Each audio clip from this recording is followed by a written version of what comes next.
नमस्कार, आप देख रहे हैं एनबी न्यूज 24x7 नीलम बोध के साथ। साथियों, आज महाराष्ट्र में बहुजन समाज पार्टी की प्रदेश स्तर की मीटिंग थी, जिसको संबोधित करने के लिए राज्यसभा सांसद रामजी गौतम वहां पर पहुंचे और तमाम कार्यकर्ताओं ने जोरदार उनका स्वागत किया। और जब मंच पर उनका स्वागत किया जा रहा था तो वहां पर तमाम बहुजन समाज पार्टी के कार्यकर्ता हाथ जोड़कर फूलों की माला देकर, बुके देकर उनका स्वागत कर रहे थे। उसी कड़ी में साथियों, मंच पर एक महिला भी उनके स्वागत के लिए आती है और स्वागत किस तरह से वो महिला करती है। साथियों, आप इस वीडियो में देखिए कि आखिर उस महिला ने रामजी गौतम जी का स्वागत कैसे किया।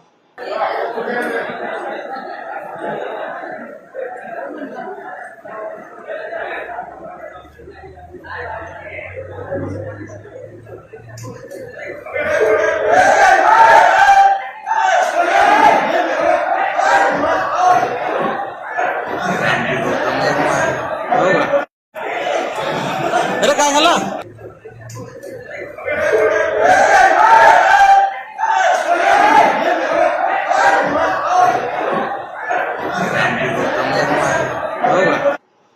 तो साथियों, आप सबने देखा और आप इस वीडियो को देखकर समझ गए होंगे कि कार्यकर्ताओं में इस समय कितना गुस्सा है। और गुस्सा होना लाजमी है, क्योंकि लगातार जिस तरह से कार्यकर्ता मेहनत कर रहे हैं और जो उसका परिणाम आना चाहिए वो परिणाम नहीं आ रहा है। जब मलाई खाने की बारी आती है तो इधर उधर के नेता पैराशूट से एंट्री करते हैं और पार्टी में टिकट ले आते हैं और जीतते हैं तो कहीं ना कहीं वो अपने स्वार्थों की पूर्ति के लिए काम करते हैं, और हार जाते हैं तो पूरे 5 साल क्षेत्र से गायब ही हो जाते हैं। और कभी बहुजन समाज पार्टी के लिए काम करना तो बहुत दूर की बात, उसकी चर्चा तक करते नजर नहीं आते हैं। साथियों, राज्यसभा सांसद रामजी गौतम जी के साथ में ये पहली घटना नहीं है। इससे पहले भी राजस्थान में जब टिकटों को लेकर एक विवाद छिड़ा था और उसी विवाद में जिस तरह से बहुजन समाज पार्टी के कार्यकर्ताओं ने आक्रोश उत्पन्न किया और रामजी गौतम जी के पुतले जलाने का काम किया और उसी के साथ साथ में उनका मुंह काला करके वहां पर घुमाने का काम किया, तो आज बहुजन समाज के जो नेता जिनसे आम कार्यकर्ता एक उम्मीद लगाता है कि वो आएंगे और अच्छे स्तर पर काम करेंगे, लेकिन साथियों जब टिकटों की बारी आती है तो कहीं ना कहीं हम देखते हैं कि जो टिकट वितरण है, चाहे तो वो बाहुबली लोगों को दे दिया जाता है या फिर जो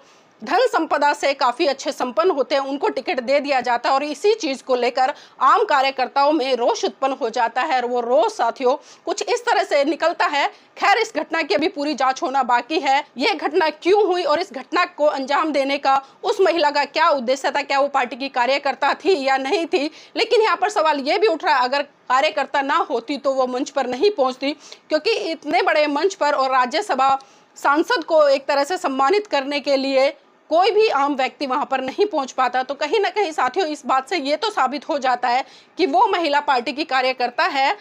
अब देखना यह है कि इस घटनाक्रम को लेकर आगे पार्टी की प्रतिक्रिया क्या होती है, या जो महाराष्ट्र के तमाम पदाधिकारी प्रदेश स्तर के या जिला स्तर के वो किस तरह से इस घटना को संज्ञान में लेते हैं। लेकिन साथियों मैं यहाँ पर यह भी कहना चाहूंगी, आपके अंदर कितना ही आक्रोश हो, कितनी ही नाराजगी हो, लेकिन किसी भी उच्च स्तर के पदाधिकारी पर इस तरह से खुले मंच पर सार्वजनिक रूप से हाथ उठाना गलत बात है। अगर आपकी नाराजगी है तो आप उसको मीटिंग में शब्दों के माध्यम से बोलिए। अगर कोई आपको बात नहीं बोलने दे रहा है तो आप सीधा लेटर के माध्यम से आप पोस्ट कर दीजिए, और जब भी आपको कोई रिप्लाई नहीं मिल रहा है तब जाकर आप इस तरह की घटनाओं को अंजाम दें। लेकिन फिर भी मैं ये कहूंगी कि ये घटना जो भी घटी है बड़ी ही निंदनीय है। इतने उच्च पदाधिकारी पर हाथ उठाना गलत बात है। आपकी जो नाराजगी थी जायज हो सकती है, मुझे भी पता नहीं है किस बात को लेकर आपने हाथ छोड़ा है, लेकिन इस तरह से हाथ छोड़ना गलत बात है। तो साथियों मैं तो यही कहूंगी कि नाराजगी कितनी ही बड़ी हो, लेकिन इस तरह से हाथ छोड़ना कोई समस्या का समाधान नहीं है।